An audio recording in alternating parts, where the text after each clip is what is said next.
magandang araw po sa ating lahat, sa mga Pilipinong nasa Pilipinas ngayon. Magandang araw sa inyo at sa mga Pilipinong nasa ibayong kakagatan. Gago! Ibayong dagat. Naway pagpalain pa kayo ng Diyos na may kapal. Naway maging matiwasay ang inyong pamumuhay. Naway huwag niyong kalimutan ang inyong mga pamilya na naririto sa Pilipinas na siyang dahilan kung bakit kayo nag-ibang bansa. May balita tayo dito sa Pilipinas, nakikita nyo naman. Sa aking katabi. No other than Bato de la Rosa. Okay? Narinig nyo ba mga kaibigan? O napanood nyo ba? Yung kumakalat at all this time. Wow, English na yung AI niya, AI na kanyang pinupuri. Ika nga, di ba? Kanyang pinagtatanggol, kanyang nirarasunan, at kanyang dinedepend. Na kahit nga daw AI, may punto yung gumawa. Kung hindi man AI, ay may punto pa rin ang gumawa. Gago! Kayo po ba naniniwala doon, O sadyang pinapanindigan lang nilang kanilang mga pagka tontonic.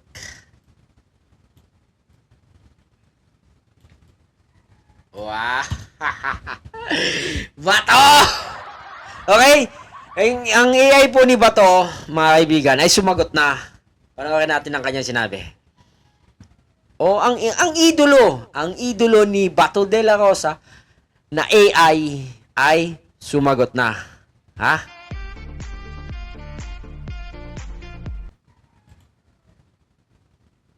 Ito kanya sinabi.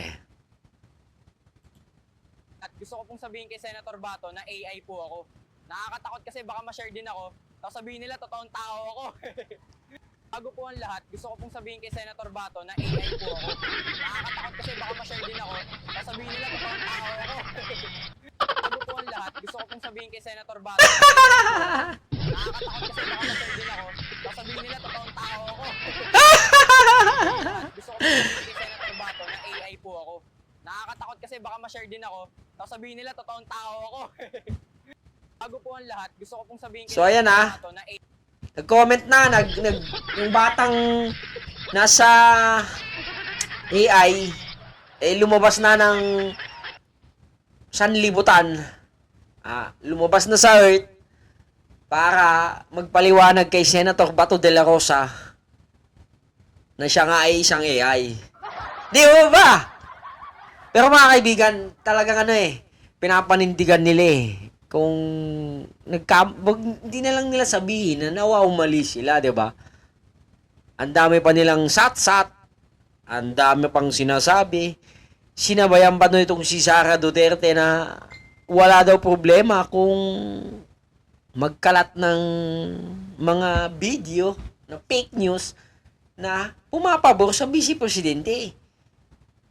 As long as hindi naman daw na ginagawang negosyo. Kayo po ba?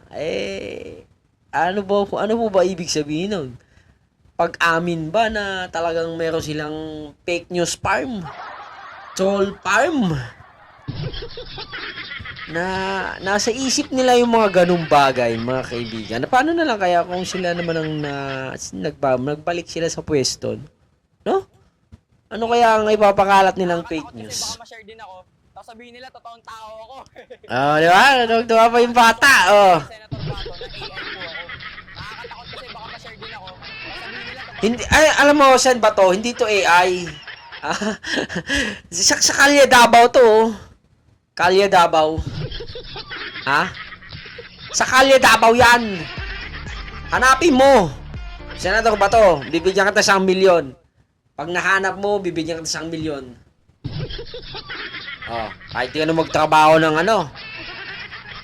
2 buwan, 3 buwan, Diba? Sumagot na! Eh, antayin namin, Senator Bato, yung sagot mo, ha? Antayin namin. Gago! Sige na, hanggang sa muli. Magandang araw po sa ating lahat. Like, comment, and subscribe. Adios!